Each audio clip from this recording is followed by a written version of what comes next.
Aquí en Neo TV, a esta hora presentamos El Testimonial, comunicación profesional para el análisis y debate.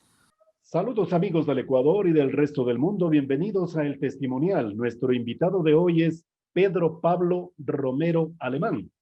Pedro es PhD en Economía, académico y director de la Maestría de Economía en la Universidad San Francisco de Quito y miembro del Foro de Libertad y Prosperidad. Muchas gracias, Pedro, por acompañarnos en nuestro programa. Arranquemos de lo que siempre suele hablarse, sobre todo cuando llegan instancias preelectorales. El país no tiene institucionalidad, que estamos en crisis de institucionalidad. La pregunta entonces es, ¿qué explica la inestabilidad e incertidumbre institucional en un país como el nuestro? Bienvenido una vez más, Pedro. Gracias por estar aquí. Muchísimas gracias, Wilman, por la invitación. Es un honor para mí siempre poder participar y comunicarme contigo y con tus oyentes y poder compartir un poco de mis ideas al respecto de las investigaciones que yo hago. En este caso, de tu pregunta, efectivamente, una de las características de Ecuador es que tiene bastantes cambios legales importantes. A lo que me refiero es que, por ejemplo, en los últimos 10, 15 años, básicamente ha habido en promedio más de una reforma tributaria por año, ¿no? Terrible, terrible, terrible Entonces, inestabilidad. claro, entonces imaginemos esto para hacer una analogía, pensemos en un partido de fútbol. En un partido de fútbol nosotros sabemos que hay 11 reglas, ¿no? O 17, perdón, y que más o menos no han cambiado desde hace más de 100 años. Recordemos que hubo en algún rato que se quiso hacer que los saques de laterales no sean con las manos, sino con los pies. Luego eso se cambió porque como que generó caos, etcétera. Se ha introducido el VAR, pero en más de 100 años en el fútbol las reformas han sido bien pocas, casi inexistentes. Sin embargo, ha evolucionado la manera en que se juega, es decir, las estrategias de los jugadores, de los la técnicos, técnica. Claro, Sí. la técnica ha mejorado, Sí. porque hasta era un marco bastante estable, ¿no? Un marco de regulación de leyes, en este caso de la FIFA, ¿no? En cambio, en el caso de países como el nuestro, que no somos el único que tiene, digamos, ese mal, Claro. Sí. en la región hay países similares, Sí, sí, entonces... Perú acaba de tener varios presidentes en una semana. Claro, pero entonces tenemos estos cambios legales, ¿no? Para enfocarme, estoy hablando de estos cambios, por ejemplo, de las reformas tributarias. Y entonces eso hace que un empresario, en lugar de estarse ocupando en mejorar su estrategia de marketing, de cómo financiar sus proyectos, cómo hacer investigación, cómo ampliar sus negocios, cómo mejorar su proceso de contratación, etcétera, pensar en quizás incurrir en otros mercados, en otros países. En lugar de estarnos preocupando en eso, tenemos que estarnos preocupando en la última regulación tributaria, ¿no? Sí. Actualizarse, y que hay que ir al curso y hay que tener personal allí pendiente de eso. Y así, y ese es solo un ejemplo, ¿no? Porque inclusive tenemos en términos de constituciones, ¿no? 20 constituciones, Sí, ¿no? sí. Y si contamos las que se hicieron porque finalmente no se aplicaron, ya puedes decir que tenemos hasta 22. Y Y Pedro, en eso somos similares. yo te agrego algo más, Pedro, en la actualidad, que tenemos un Consejo de Participación Ciudadana y Control Social que nos sirve, que porque viene de la Revolución Ciudadana, que hay que instaurar un transitorio, instauramos el transitorio, nombra o por lo menos fortalece la institucionalidad, designando a varios de las autoridades de aquellas organizaciones, luego que ya se termina de elegirlos, pues salen del propio consejo vocales a recoger firmas para eliminar el consejo de participación que existe ahora. Y así nos pasamos. Entonces el Claro. inversionista extranjero o el inversionista local seguro que se va a congelar y va a decir un momento, yo no quiero hacer nada allí. Claro, efectivamente, ese es uno de las consecuencias más negativas, el hecho de que la inversión, tanto de personas, de ecuatorianos, muchas veces se habla de la inversión extranjera, pero el tema es que la propia inversión de ecuatorianos a veces está a la expectativa y dicen, no, esperemos a ver qué pasa. Y lamentablemente allí se pierden oportunidades de crear empleos, de generar más producción. Entonces, efectivamente, ese es uno de nuestros problemas constantes que conlleva a que haya menos inversión, menos producción y menos trabajo. Pero en ese marco de esa vorágine hay ganadores también. Ejemplo, Hay gente que banqueros. vive el caos. Ejemplo, banqueros. Este, no, a ver, ¿cómo te explico? Hay, efectivamente, el cambio constante de regulación nos termina afectando a todos, pero dentro de la sociedad, digamos que hay quienes se pueden proteger más que otros, ¿no? Correcto. Efectivamente, digamos, si uno tiene ahorros, ya sea por sí mismo, por su familia, por su negocio, uno puede esperar, darse el lujo de esperar. Pero en cambio es más o menos como lo que hemos visto en esta pandemia, ¿no? Si tengo ahorros, puedo esperar, ¿no? Puedo cerrar el restaurante por unos meses y luego abrirlo, etc. Pero si no los tengo, ¿no? Y tengo que estar cada mes pagando algo, eventualmente cierro, ¿no? Y se generan menos empleos. Entonces, este tema de incertidumbre nos afecta a todos como sociedad. Recordemos que Ecuador tiene un PIB per cápita de un país de ingresos medios, ¿no? Bajos, no está a un nivel de Perú, ni de Colombia, ni se diga de Chile, ni se diga de Panamá, que es otro país dolarizado como nosotros. Entonces, no tenemos todavía ingresos más altos como esos países, y en parte esa es una manera en que nos afecta a todos, ¿ok? Porque, y no solo a un grupo específico, pero obviamente, como yo decía, hay personas que pueden esperar, ¿no? Pueden esperar a que haya más certeza en el horizonte para hacer sus inversiones o trabajar, etcétera, producir, pero hay otros que no. Entonces, esa es una razón por la cual tenemos un subempleo bastante alto. Estamos en etapa de investigación, Pedro, de esta circunstancia económica del país, la que estamos precisamente con la descripción gentil suya examinando. Me pregunto aquello, si hay o no investigación para poder saber dónde, en qué terreno pisamos. ¿Qué dice la ciencia de la complejidad, de la economía experimental a favor del Ecuador? Usted es un experto en eso. Gracias por mencionar eso. Creo que es la primera vez que me llevan en una entrevista hacia esos temas. Usualmente son más mis temas académicos, pero gracias. A ver, hay un estudio que yo hice hace varios años que tiene que ver con el primer tema que te tocaste, que es este tema de la complejidad. Y para solo explicarles brevemente, Por favor. en economía hay, digamos, el enfoque principal, que es probablemente el que muchos han estudiado, que tiene que ver con lo que típicamente se va a estudiar uno tanto afuera como aquí, en general, ¿no? Pero uno de estos enfoques que toma en cuenta procesos en desequilibrio, es decir, que el mercado no siempre está en equilibrio, o también que toma en cuenta el hecho de que reglas sencillas hacen que se genere o que emerja un proceso económico más complejo. Y entiéndase por complejo, por ejemplo, en la Universidad de Harvard hay un centro dirigido por Ricardo Hausmann que publica un índice de complejidad económica que básicamente, en palabras sencillas, lo que quiere decir es, imaginémonos un producto, ¿no?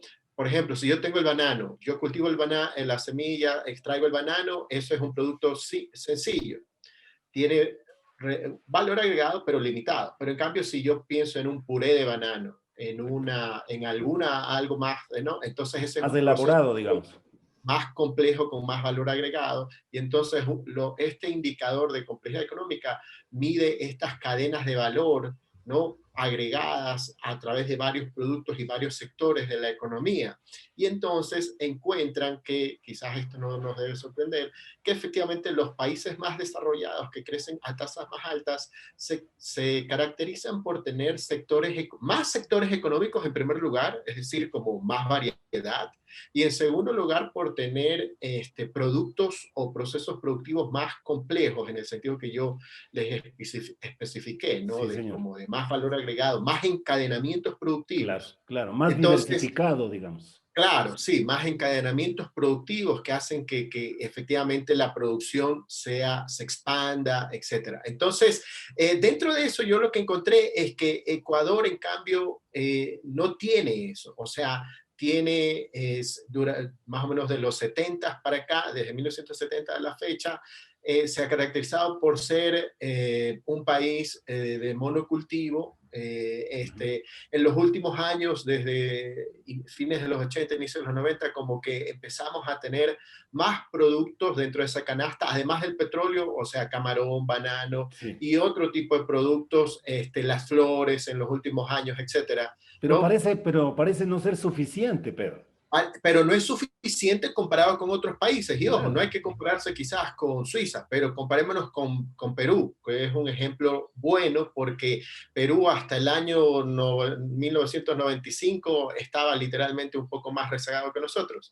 Pero desde allí han empezado a hacer, y sobre todo el 2000, desde que se fue Fujimori, más y más reformas de apertura, de apertura y de apertura, y de competencia y de sofisticación en los mercados. Tanto así que en Perú hay firmas no solo financieras, sino también, es decir, bancos, sino también firmas de abogados internacionales que van allá porque ven el volumen de negocios enorme que hay.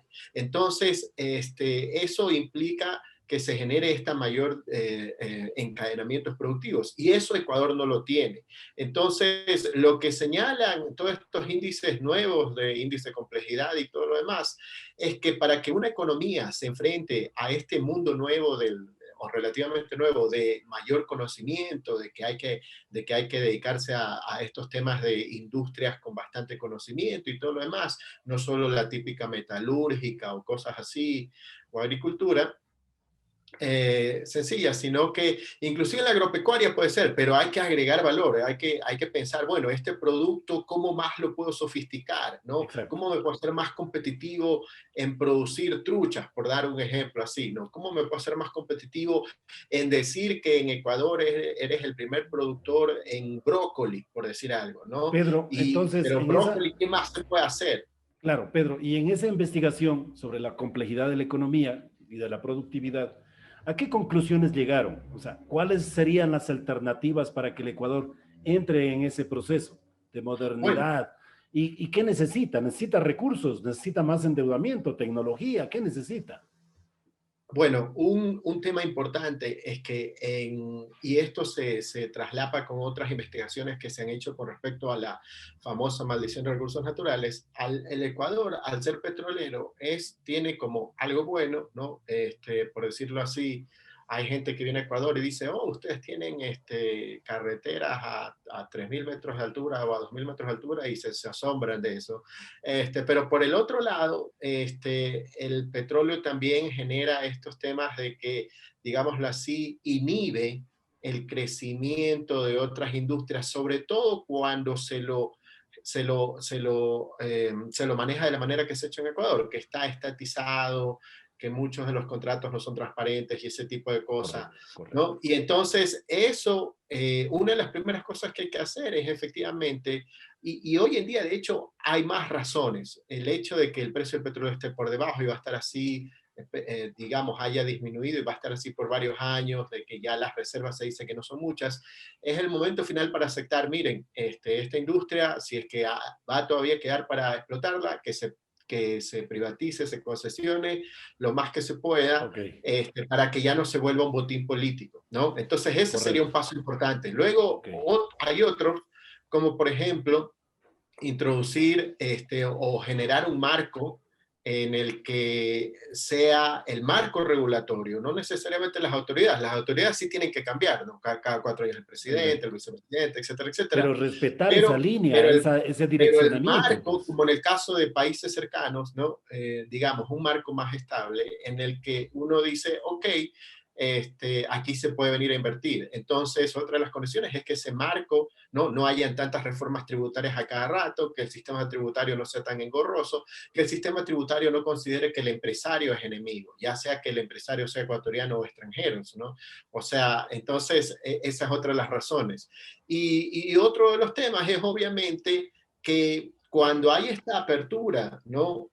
Digamos que esta apertura, Ecuador, por ejemplo, era un país del mismo tamaño de Guatemala, pero en Guatemala uno iba y había 10 empresas celulares. En Ecuador básicamente siempre hubo 2. Eso es como una barrera de entrada a la competencia, y para Claro, también claro. generar más valor agregado necesitas más competencia. Y para saber en qué país están, porque nos dan una lecturabilidad, precisamente la que usted acaba de señalar. Guatemala frente al Ecuador en el tema de telefónicas, entonces dicen en este país realmente no están las cosas marchando bien, ¿no es cierto? Esa es una lecturabilidad que en el escenario internacional en este momento, ¿cómo es? Bueno, o sea, si comparamos ahorita solo este tema de Ecuador-Guatemala, Guatemala en términos de tamaño, etcétera, es bastante similar, en términos quizás hasta de historia, un poco similar. Sin embargo, tiene diferencias, en el sentido de que se han permitido ciertas cosas que permiten bastante competencia, pero no es tan diferente a nosotros en promedio porque también tiene sus problemas graves como corrupción, ¿no?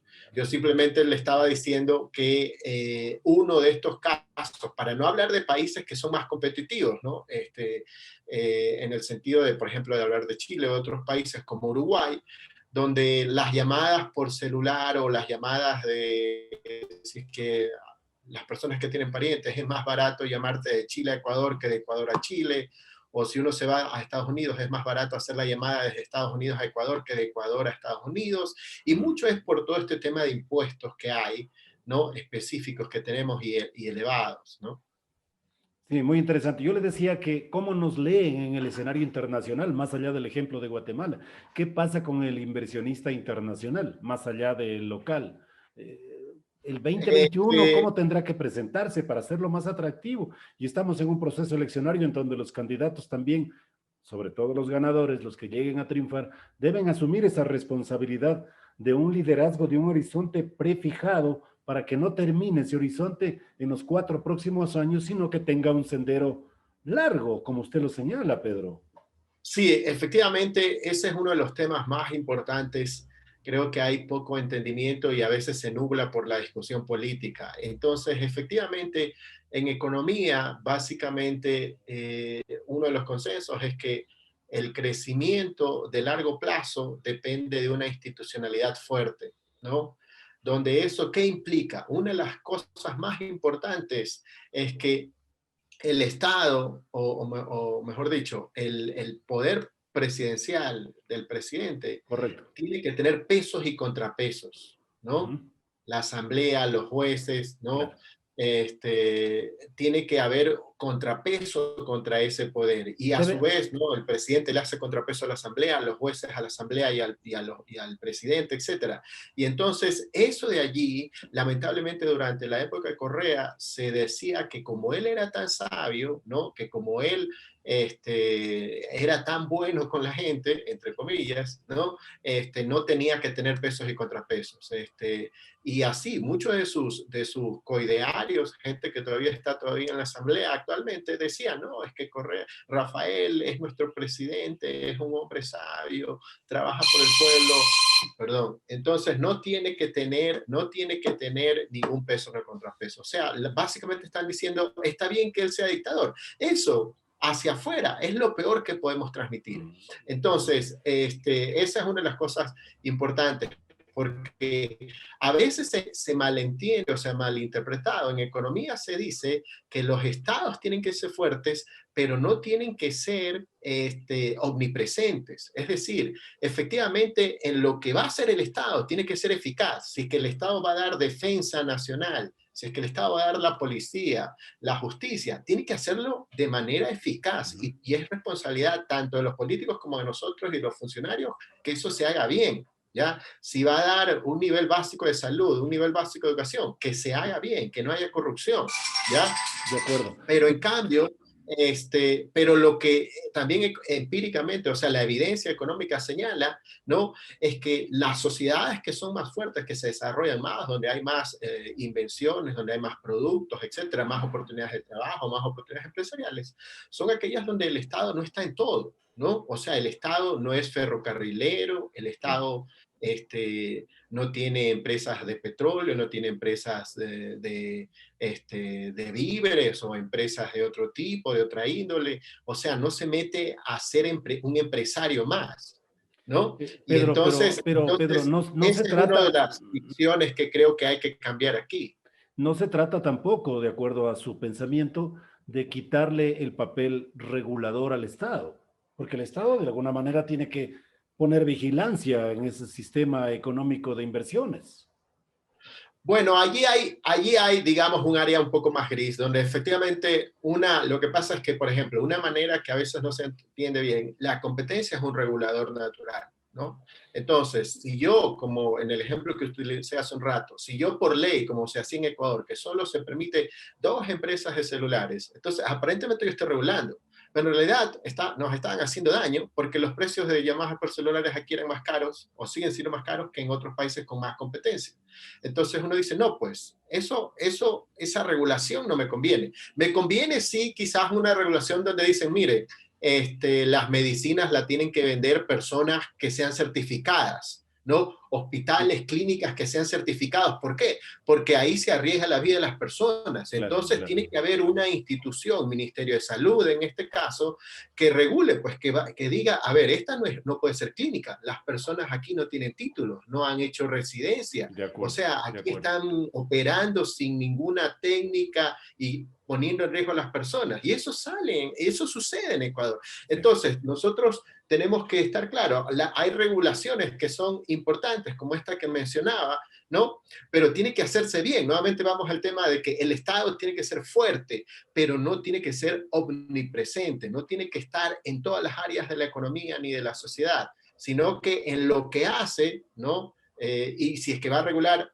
ciertas áreas, tienen que ser bien hechos, no tampoco de para acuerdo. hacer contribuir con la corrupción ni subir los precios de la gente. Sí, señor. Y otro ejemplo podría ser, Pedro, de que a la banca local, por ejemplo, permitir que al mercado bancario y financiero local llegue la banca internacional para abaratar el costo del dinero en créditos, ¿no es cierto? Esa es otra Bueno, sí, alternativa. esa es una de las propuestas del Foro de Libertad y Prosperidad Ujú, que tenemos junto con otros colegas. correcto. Efectivamente, nosotros en el Instituto Ecuatoriano de Economía Política hemos visto desde hace algunos años que países que están dolarizados como el nuestro tienen que integrarse más y que son pequeños como el nuestro, tienen que integrarse más al mercado internacional financiero. ¿Para qué? Precisamente, nuevamente, para que haya más competencia. Al haber más competencia, ese es el mejor regulador para que los precios caigan y no la calidad, sino que sea competitivo y la gente diga, ok, aquí tengo un producto, o sea, un banco de calidad, con servicios de calidad, con préstamos a buenas tasas de interés, etcétera. Y eso, entre otras razones, ¿por qué no se ha logrado en Ecuador? Acordémonos que durante el Correato se hicieron un montón de leyes orientadas solo al sector bancario y eso también impidió, o sea, si un banquero internacional veía donde le decían, mire, aquí hay una regulación que dice que los bancos tienen que pagar estos impuestos específicos y además había un ratio entre la persona que menos ganaba y el que más ganaba, ¿no? Y entonces, y además en Ecuador es un país que tiene topes a las tasas de interés. Y esto es algo interesante porque eso es como un control de precios. La tasa de interés es un precio, solo que es uno de los precios más importantes de la economía. Y en Ecuador hay estos topes, ¿no? Es decir, por el sector agrícola tiene un tope de tasa de interés, el sector industrial, el sector comercial, el sector de consumo, el sector de construcción, etcétera. A pesar de que hay estos topes, nuestras tasas de interés activas, las de préstamos, son en promedio más altas que las de países como Colombia o las de países como Panamá o el mismo El Salvador. El Sí, señor. Salvador, que digamos que uno puede decir, bueno, no, es que Panamá es distinto porque tiene el canal, ya, pero comparémonos con El Salvador, que es dolarizado como nosotros también, más o menos desde la misma época. ¿Ya? Y no tiene el canal. Y ahí vemos, las tasas de interés en Panamá son 3, 4 puntos por debajo de las nuestras, ¿no? Y entonces, si uno dice, bueno, ¿cómo generamos más producción, más inversión? Una de esas medidas es a través de eso. Entonces, nosotros en el foro vimos que efectivamente la evidencia internacional mostraba que se necesitaba más competencia para entrar allí, pero la regulación, las regulaciones específicas, la misma regulación tributaria, el impuesto a la salida de divisas, todo eso hace que efectivamente no sea atractivo para bancos extranjeros venir acá. Y entonces, lo que más se necesita allí es apertura. Y eso es algo que los gobiernos, digamos, no han promovido o lo han promovido de la manera equivocada. Con el caso de Correa, ¿no? Poniendo más regulaciones al sector, y etcétera, que no podían tener aseguradoras y todo lo demás. Y entonces eso más bien evitaba que haya más competencia. Y la otra recomendación del foro es mantener, fortalecer el sistema de dolarización. Por supuesto, o sea, nosotros creo que atando esto con la pregunta que me hiciste hace un rato de qué pasa de aquí al futuro ante el proceso de elecciones, creo que los ecuatorianos, o sea, todas aquellas personas de bien que nos gusta levantarnos, trabajar, hacer nuestro trabajo, ¿no? Honestamente y ganarnos el pan de cada día, acordémonos que si no fuera por el dólar, nuestra situación debido a los manejos que se han hecho aquí en Ecuador desde Correa, estaríamos bastante mal. En el mejor de los casos, como Argentina, con inflación de más del 100%, con devaluación, etcétera, y en el peor de los casos, como Venezuela. Entonces, ustedes no sé si han visto, pero en las noticias en Argentina está, una persona no puede retirar de su cuenta bancaria más de $200 al mes, ¿no?